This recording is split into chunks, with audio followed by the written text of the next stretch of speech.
అసలు యాక్టివిటీ లేదు సార్. వీళ్ళకి ఏంటంటే ఇట్లాంటివి ఇందాక మన జనసేన సోదరుడు చెప్పినట్టు వీళ్ళకి అన్ని రకాలుగా నచ్చితేనే వాళ్ళ వాటాలు అవి చూస్తేనే తీసుకొస్తారు, లేకపోతే వాళ్ళని బెదిరించో లేకపోతే ఇంకోటి చేసో పంపిస్తారు. మీరు కనుక చూసుకున్నట్టంటే సార్ సండూర్ పవర్ కూడా కర్ణాటక, ఇది కూడా అంతే సార్. వీళ్ళన్నీ fake companies. దాంట్లో కూడా ఐరన్ అక్కడ విద్యుత్ కోసం అని కేటాయించిన భూముల్లో ఐరన్ ఓర్ తీస్తారు. 3,000 కోట్ల సున్నపు రాయి క్వారీలు కేటాయించినట్లు ఆ కంపెనీకి మారిషస్ లో దేశం నుంచి 124 కోట్ల రూపాయలు అప్పట్లో ఈడీ కూడా డబ్బుని తరలించారని కూడా. అంటే ఇటువంటి పోకడలు పోయేది పక్కాగా వైసీపీ పార్టీ మాత్రమే సార్. ఇక్కడ అట్లా కాదు. మొన్న పవన్ కళ్యాణ్ గారు చెప్పారు 2 రోజుల క్రితమే, రాష్ట్రానికి చక్కగా ఒక పక్క పెట్టుబడులు వస్తూ దాదాపు 8 లక్షల కోట్ల రూపాయలు పెట్టుబడులు వస్తూ ఎంతో మందికి ఉద్యోగాలు వస్తున్నటువంటి తరుణంలో ఇందాక మన సోదరుడు వేణుగోపాల్ రెడ్డి గారు చెప్పినట్టుగా ఏదైతే కంపెనీలు ఎంఓయూ చేసుకుంటాయో వారికి కొంత సమయం కేటాయించడం జరుగుతుంది సార్. దానివల్ల ఆల్రెడీ వచ్చిన కంపెనీస్ చాలా ఉన్నాయి. వీళ్ళు చెప్తున్నటువంటిది అన్ని అబద్ధపు ప్రచారాలు సార్. ఎటువంటి ఇంత అబద్ధ ప్రచారం ఎలా ఉంటుందంటే సార్, వీళ్ళంతా ఫేక్ సార్.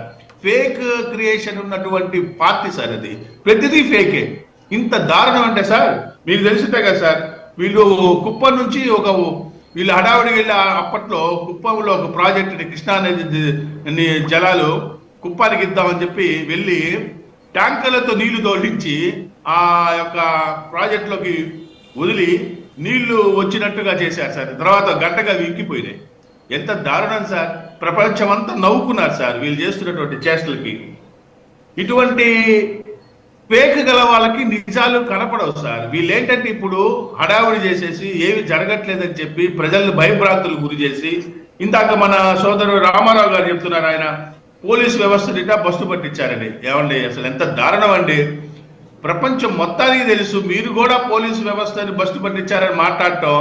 మీ హయాంలో అసలు పోలీసు వ్యవస్థ ఏ విధంగా తయారైనదో మళ్ళీ ఇప్పుడు నేను చెప్పి టైం వేస్ట్ చేయగల. ప్రపంచం మొత్తానికి తెలుసు. అరాచక పాలన అంటూ మీరు మాట్లాడుతున్నారు. అసలు అరాచక పాలన చేశారు కాబట్టే ప్రజలు మీకు ఎక్కడ బుద్ధి చెప్పాలో అక్కడ బుద్ధి చెప్పారు. ఇప్పుడు మీ భయం ఏంటంటే మీకు పాలన చేత కాదు కదా, మళ్ళీ మీరు చేయలేరు, అందుకని మళ్ళీ అరాచకం చేస్తున్నారు. ఎలా అంటే ఇలా అబద్ధపు ప్రచారాలు చేయటం, అవి వెళ్ళిపోయినని చెప్పటం, లేదంటే పెట్టుబడిదారులు వస్తుంటే వాళ్ళని బెదిరించటం. ఏమంటే ఒక సీఎంగా పనిచేసిన వ్యక్తి, సీఎం అంటే ఏంటంటే ప్రజల యొక్క సంరక్షణ, ప్రజల యొక్క క్షేమము కదా. మరి బెదిరించడం ఏంటండి? అంటే ఆంధ్రప్రదేశ్ డెవలప్ అవడం మీకు ఇష్టం లేదా? మరి అన్నప్పుడు ఆంధ్రాలో మీరు ఎందుకండి, మీ పార్టీ ఎందుకండి? ఇంకో చోట పెట్టుకోండి. ఇక్కడ బెదిరిస్తడం ఏంటి? బెదిరింపుల ధోరణి